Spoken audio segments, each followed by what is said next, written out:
So हाम्रो respiratory डिजिजको यो सिरिजमा हाम्रो first topic is acute bronchitis.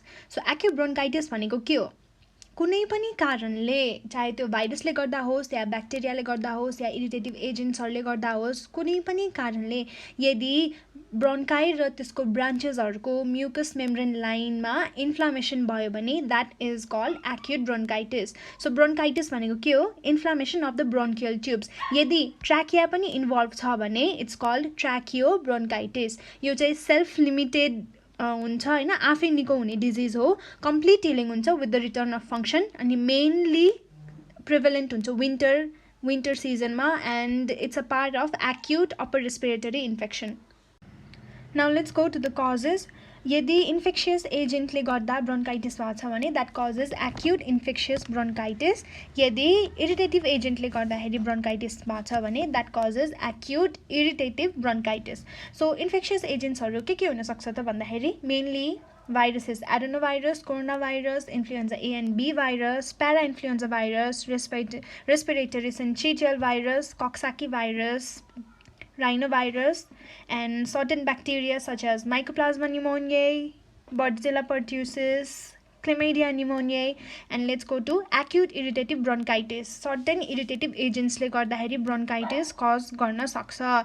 So that agents can be vegetable dust yeah mineral dust, fumes, कुनै पनि strong acid को, tobacco, smoke, air pollution. So that can cause acute irritative bronchitis.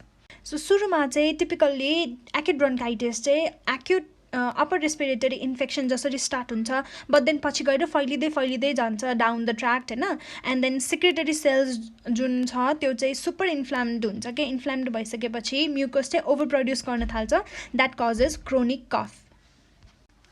Okay, now let's go to the symptoms. ब्रोन्काइटिसको symptoms, let's go to the features. कफको features कस्तो खालको कफ हुन्छ है त? सुरुमा चाहिँ ड्राई एन्ड नन प्रोडक्टिभ कफ है, ड्राई कफ हुन्छ अनि स्पुटम निस्किँदैन, dry and non productive cough हुन्छ।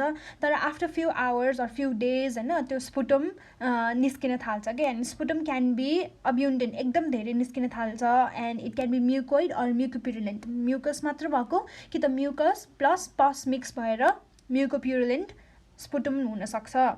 सो अरू सिम्टम्स के देखिन्छ भन्दाखेरि अप्पर रेस्पिरेटरी इन्फेक्सन कज गर्छ। सो अप्पर रेस्पिरेटरी इन्फेक्सनको सिम्टम्स देखिन्छ।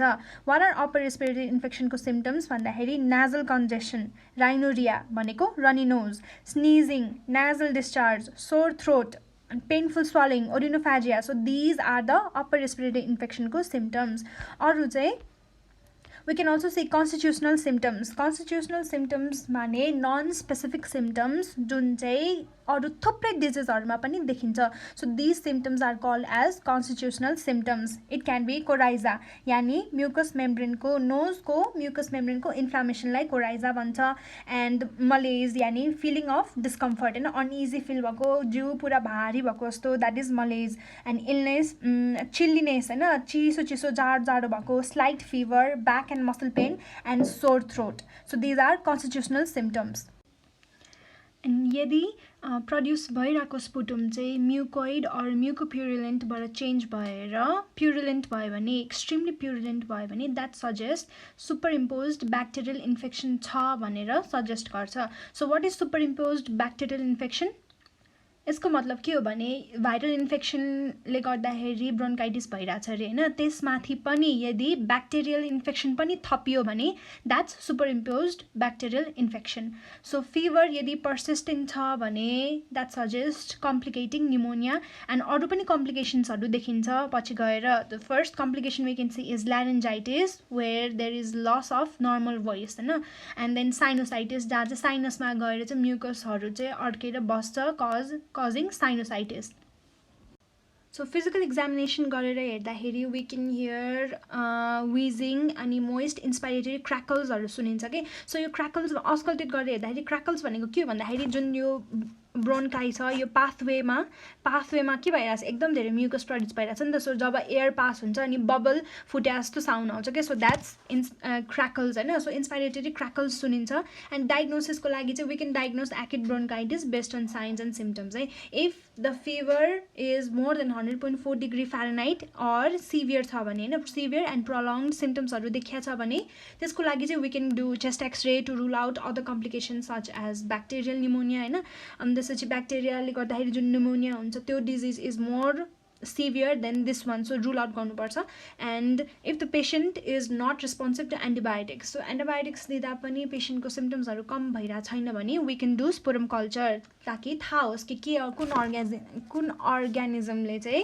एक्युट ब्रोन्काइटिस कज गरिरहेछ भनेर स्पेसिफिकली थाहा होस् अनि त्यो अर्ग्यानिजमलाई स्पेसिफिकली ट्रिट गर्न सकिन्छ सो ट्रिटमेन्टको लागि चाहिँ यो चाहिँ सेल्फ लिमिटिङ डिजिज हो आफै निको हुन्छ तर पेसेन्टहरू त सिम्टम्स सहेर त बस्दैन नि त सो यो सिम्टोमेटिक रिलिफ ट्रिटमेन्ट दिन सकिन्छ जुन सिम्टम्स छ त्यो सिम्टम्सलाई कम गराउने दिन सकिन्छ and we can also advise patient to have a complete bed rest अनि oral fluids एकदम धेरै खाने भनेर रेस्ट गर्ने फिभर कम नभइन्जेलसम्म अनि oral fluids up to 3 to 4 litre per day खाने अनि फिभरको लागि we can give antibiotics acetaminophen ibuprofen भयो अनि मलेरियाको लागि we can give analgesics हैन अनि एन्टिबायोटिक्स कुन केसमा दिने भन्दाखेरि यदि एक्युट ब्रोन्काइटिस सँगसँगै सिओपिडी पनि छ भने वी क्यान गिभ एन्टिबायोटिक्स अनि यदि स्पुटम चाहिँ एक्सट्रिमली प्युरुलेन्ट आइरहेछ भने अर इफ द फिभर जुन छ त्यो चाहिँ एक्सट्रिमली हाई छ अनि पेसेन्ट चाहिँ नर्मलभन्दा एकदम धेरै इल देखिएछ भने we can also give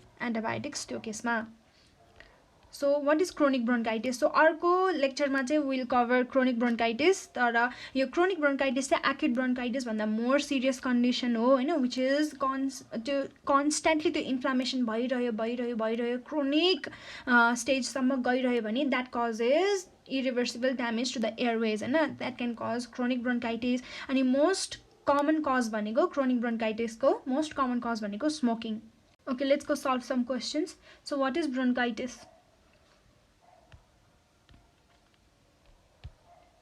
It's inflammation of airways in the lungs. What are two types of bronchitis? Acute and chronic bronchitis. Dash is usually the cause of chronic bronchitis. So chronic bronchitis ko main cause vaneko smoking. Bronchitis is contagious.